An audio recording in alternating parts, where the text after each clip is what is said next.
I'm still getting a great tour of the sales center at Coco Bay Estates, and why I'm kind of poking around all the different offices. I ran into Brandon, and he has a great story because he's a single guy, and I'm a single guy. So I wanted to kind of get a perspective of what it was like for Brandon to move down here and start to work with Coco Bay Estates and kind of give me that kind of perspective. So Brandon, thank you for taking the time. Glad to be here. I'd love to hear your story. So absolutely. What's Before we get the started, deal? can I get you something? Hey, yes, bottled water always works. Absolutely. What's really cool about this sales center is, I mean, not too many sales centers in this country really set up an idea of what the property is going to look like or what their unit's going to look like. So I like how they already came in here, kind of did a mock-up of what the kitchen looks like, get an idea of the types of materials that you guys are going to use. So. We tried to give that feel to the sales center, something that is all available in the units that are for purchase, so that when clients come in, they immediately are getting the feel of what their unit could be like. That's great. Okay, Brandon. So what's the deal? You came down here from where? How long have you been here? And how did you start working with Coco Bay Estates? Well, prior to living and working down here, I'd lived in Boston for 6 years, graduated Northeastern University, and I came down here on a little vacation after graduation and absolutely fell in love with it. I was lucky enough to meet Jim and Julian when I was down here and told them a little bit about my situation and my background, and they convinced me to come down. Now, I'll be honest, it didn't take much convincing after that. Okay, so what exactly is your job title here? I am accountant and business analyst for them, for Coco Bay Estates. Okay.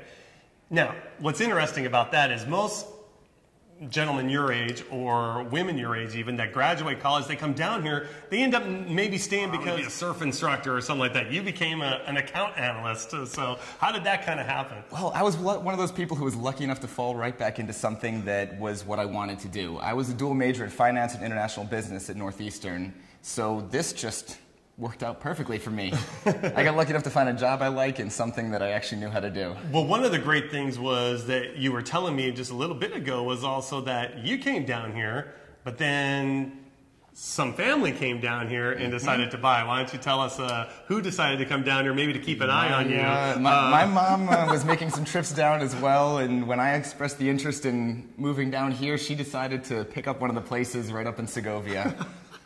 That's great. Yeah, so absolutely. All the moms out there, your baby boy goes off to a foreign land. There's probably always a condo you can buy that's very, very close to them. So that's great. So is she completely moved in now? Is her condo done and everything? Yes, her place is completely finished. She spends close to half of her time down here, actually. You're like, wait a second, Mom. Yeah. I came down almost to Costa too much. Rica. I'm like, you're a little too much. So what's it been like?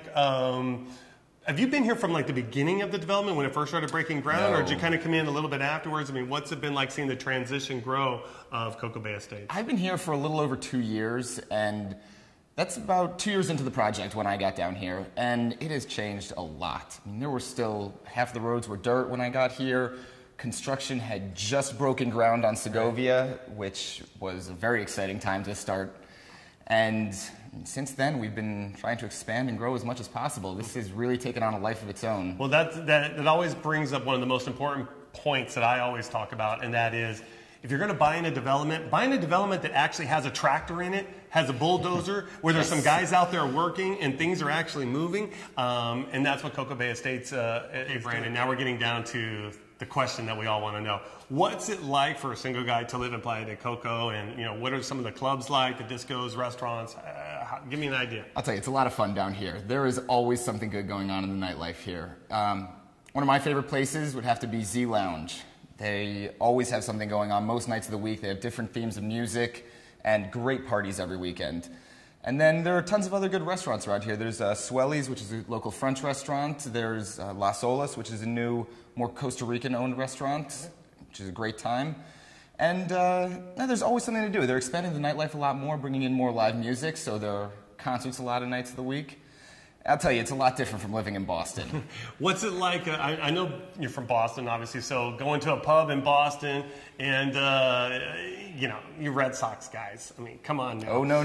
Come on. I'm a diehard Yankees fan. Oh, you're a Yankee? Oh, Wait yes. a second. Wait, stop the tape. We have a bulletin here. All of his friends back in Boston, he just admitted he's a Yankee fan. Oh, yeah. They hate me for it. Oh, my God. No wonder you're down here. You're not down here for any other reason. You're in hiding. I had to get away from them. After 2004, it got rough. Okay, because everyone knows Boston fans aren't supposed to be Yankee fans, and New Yorkers are not supposed to be Red Sox fans. So, wow, you got some guts. It was a little tough walking around that city for 5 years wearing my Yankees jersey.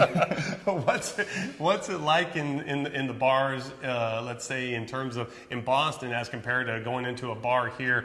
Is there a different kind of feel, a different kind of vibe type thing? Oh, there definitely is. And I'll tell you, I do miss walking into a local Irish pub and getting my pint of Guinness on tap, but it's completely different down here. I feel like the people down here are much friendlier. Costa Ricans in general are amazing people to hang out with.